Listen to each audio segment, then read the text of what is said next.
My YouTube channel Lal Kiran classes. इस बात को भी फॉलो कीजिएगा।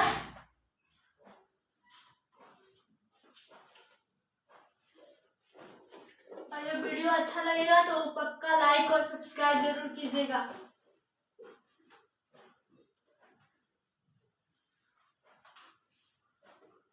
आप लोग लाइक और सब्सक्राइब नहीं करते हैं।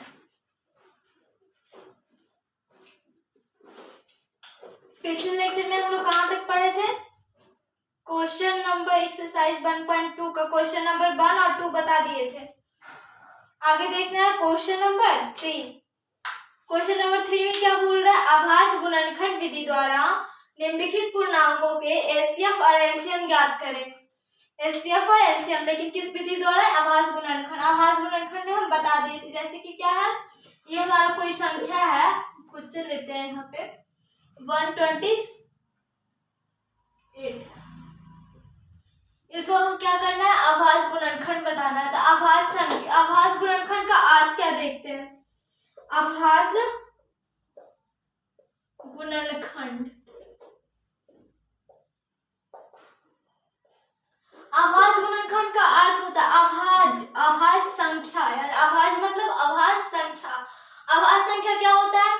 जो एक और अपने आप से कटता है। जैसे दो किससे कटता है? एक खुद दो से और एक से। आगे देखते हैं तीन किससे कटता है?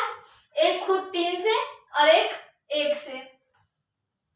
4 हमारा होगा आभास संख्या। कैसे देखते हैं? 4 जो है वो खुद एक खुद से भी कटेगा और एक अपने आप से भी कटेगा, लेकिन ये हमारा 2 से भी कटता है, जो कि इस रूल को फॉलो नहीं करता है। तो क्या होगा? अगला देखते हैं 5 हमारा आभास संख्या है। हाँ, कैसे? 5 एक खुद से कटता है और एक से कटता है। क्या वो 2 से कटता है? नहीं। 3 से कटता है? नहीं। आगे देखते हैं इसी प्रकार क्या क्या हो जाएगा। 7 9 नहीं होगा, 11 13 15 भी नहीं होगा। 15 3 से भी कटता है और 5 से भी कटता है। 17 इसी प्रकार से। गुणनखंड का मतलब क्या होता है? खंड। इसको गुणा के गुणनखंड मतलब गुणा के रूप में लिखना है, खंड, उसी को तोड़ करके इसको ही तोड़ना है, लेकिन उसमें भी किस संख्या से? आभास संख्या से। जैसे आभास संख्या हम 2 लेते हैं, कितना बार में लगेगा? 64 बार में। फिर 2 से, क्योंकि डिविजिबल हो रहा है। कैसे?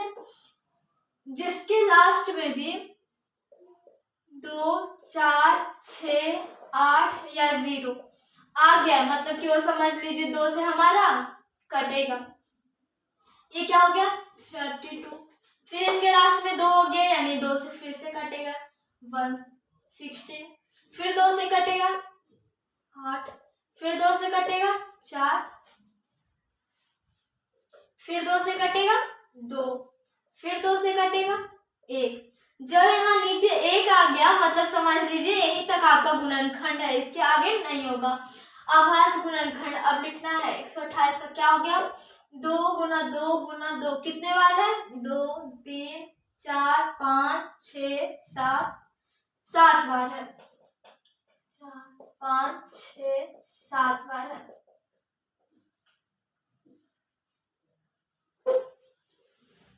इसी को देखिए, ये पहला आभास संख्या है, ये गुना के रूप में भी लिख रहे हैं।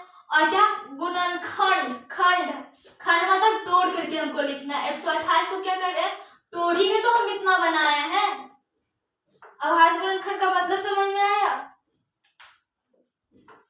अगर ये कॉन्सेप्ट अच्छा लगा हो तो लाइक कर दीजिए जल्दी से।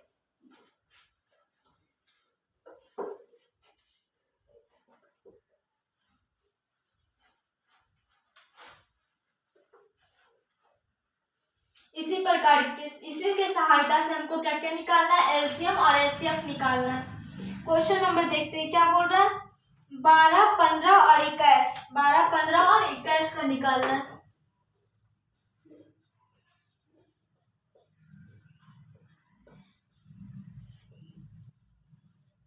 12 का पहले करते हैं।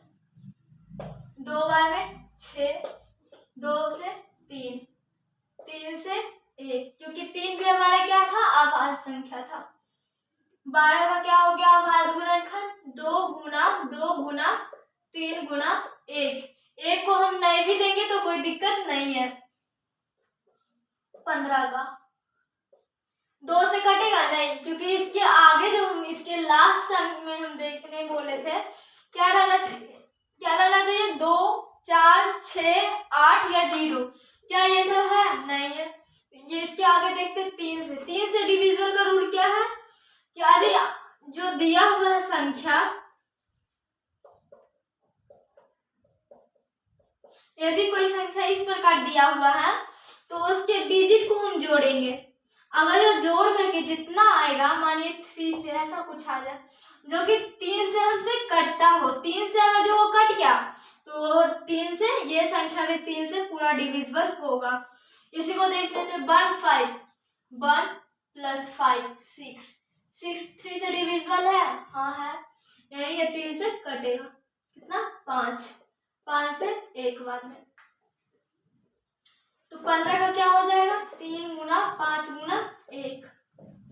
आगे 21 का निकालना है, कितने बार में 3 बार में, 7, 7 से 1, 21 का क्या हो जाएगा 3 गुना 7 गुना 1।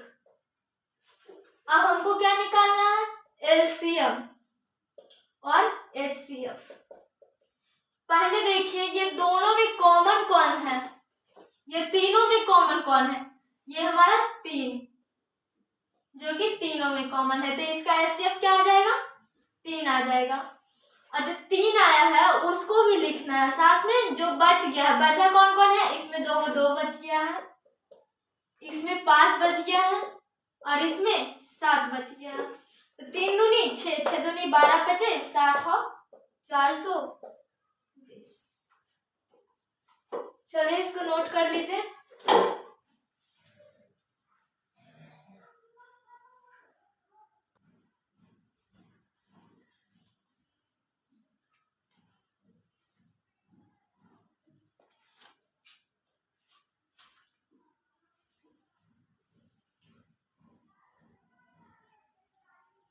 चलिए आगे देखते हैं।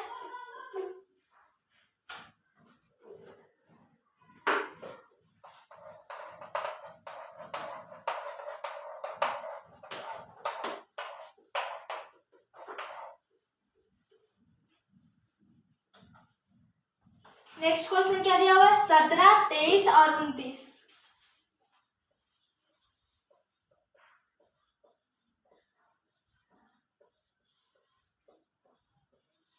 17, 23 और 29 को हमको निकालना है।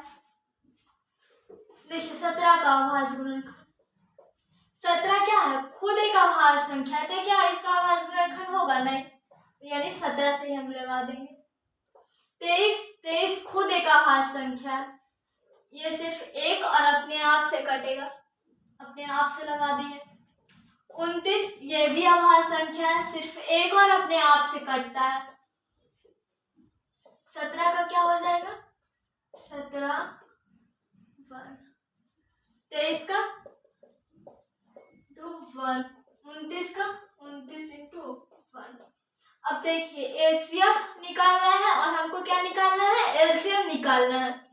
एचसीएफ, अब कोई बोलेगा इसमें क्या कॉमन हो रहा है कुछ, बिल्कुल सही, इसमें हमारा मेन इंपॉर्टेंट आया किसका 1 का, बाकी सब में हमको कोई डिफरेंस नहीं पड़ रहा था, कोई अंतर नहीं था कि हम 1 ले चाहे ना ले, लेकिन यहाँ पे बहुत इंपॉर्टेंट है 1।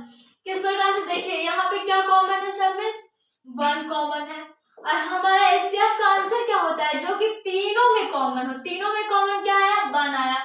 यदि हम 1 को हटा लेते हैं तो फिर कैसे हम कर पाते, सब बच्चे कंफ्यूज हो जाते हैं, लेकिन जो 1 रहता है वो हमेशा सब में कॉमन रहता है। इसका फाइनल आंसर एचसीएफ में क्या आ जाएगा 1 आ जाएगा।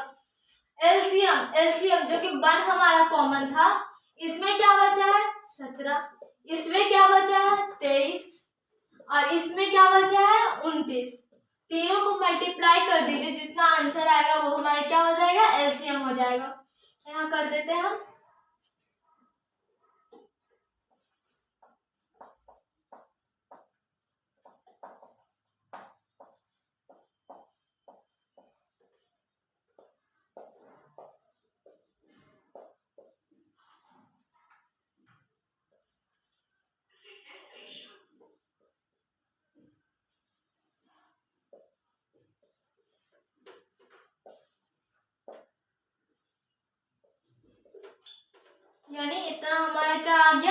आंसर।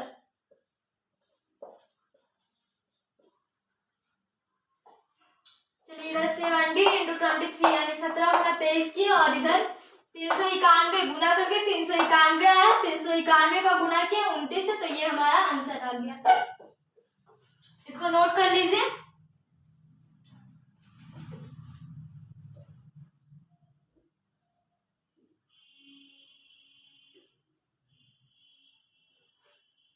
नेक्स्ट क्वेश्चन देखते हैं।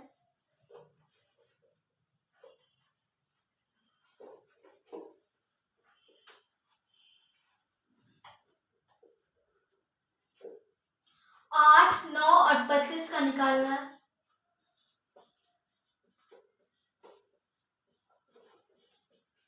8 का निकालते हैं। 2 से लगेगा 4, 2 से लगेगा 2 और 2 से लगेगा 1। 9 का निकालते हैं। 3 से लगेगा 3, 3 से 1। 25 का निकालते हैं। 5 से 5 और क्या निकलेगा 5, 1। 8 का आभाज्य गुणनखंड क्या हो जाएगा 2 गुना 2 गुना 2 गुना 1। 9 का 3 गुना 3 गुना 1। 25 का 5 गुना 5 गुना 1। आगे हमको क्या बनाना है, एचसीएफ निकालना है और एलसीएम निकालना है। तो हम देखते हैं यहाँ पे हमारा कॉमन कौन हो रहा है। तीनों में जो कॉमन होता है वो हमारे क्या कहलाता है, एचसीएफ कहलाता है। और बाकी जो कॉमन हुआ उसको लिख करके और जो नहीं कॉमन हुआ सभी को मल्टीप्लाई कर देते हैं, तो हमारा एलसीएम हो जाता है।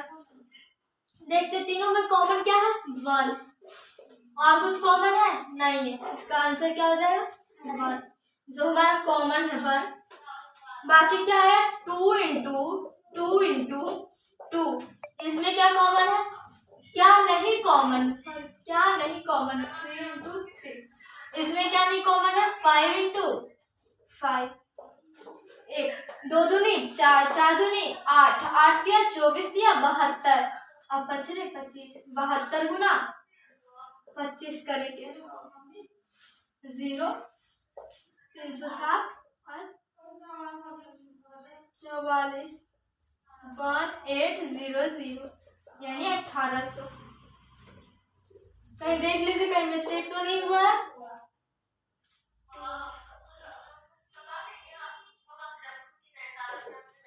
नोट कर लीजिए।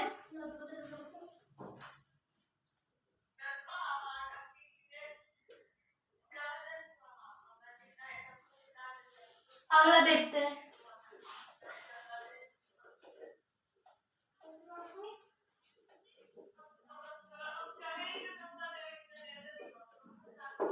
चार नंबर में कुछ ऐसा लिखा हुआ है एचसीएफ 306 697 बराबर 9। देन फाइंड, तो ज्ञात करें। तो एलसीएम 306 697 ज्ञात करें।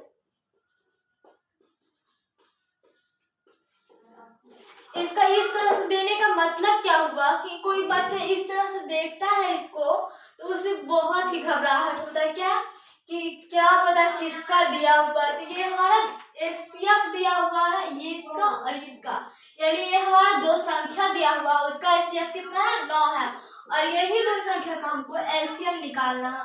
तो हमको एक फॉर्मूला पता था, क्या बताए थे, 2 संख्याओं का गुणनफल,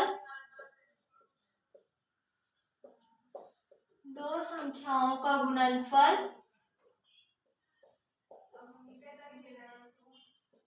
एलसीएम इंटू एचसीएफ के बराबर होता है। तो हमारा 2 संख्या कौन कौन है, 306 है और 657 है। एलसीएम हमको क्या करना है, निकालना है। एचसीएफ कितना दिया हुआ है 9 दिया हुआ है। एलसीएम हमको निकालना है, तो इसको हम क्या करेंगे, इधर मल्टीप्लाई में है, इधर आके क्या हो जाएगा डिवाइड में। 306 इंटू 657 बटा 9 बराबर में एलसीएम। इधर देखते हैं 9 से ये कट रहा है, हाँ कट रहा है, देखिए 9 तिया 27 का 3 4, 34 से देखिए कट रहा है, एलसीएम बराबर हमारा क्या आ गया 34 गुना 657 यानी 657 में 34 कर लीजिए 60 8 पक्के 2 5 4 20 2 22 के 2 पक्के 2 24 2 26 7 21 के 1 पक्के 2 5 17 5 15 2 17 7 बक्या 1 6 18 1 19 8 3 3 9 3 12 ही होगा 2 2 यानी इतना हमारा आंसर हो गया।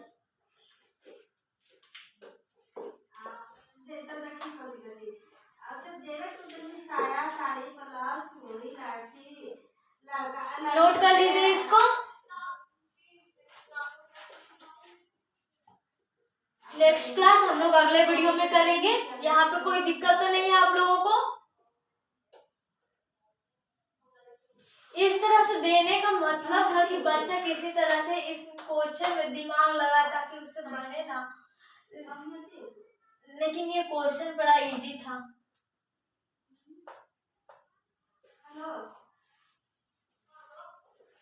आज हम लोग क्या क्या सीखा? आभास गुणनखंड का मतलब, आभास गुणनखंड कैसे निकालते हैं और उसके द्वारा एचसीएफ और एलसीएम निकालने के लिए एचसीएफ और एलसीएम, और यदि दो संख्या दिया हुआ है, एचसीएफ दिया हुआ था और क्या आपको निकालना था एलसीएम, दोनों संख्या का निकालना था। उसी प्रकार ये भी बहुत इजी क्वेश्चन था, बस आप लोग रिवीजन करते रहिएगा, आप लोग को बहुत अच्छा लगेगा। अगर वीडियो अच्छा लगा तो आप लोग लाइक कर दीजिएगा। नेक्स्ट क्लास अगले वीडियो में देखते हैं।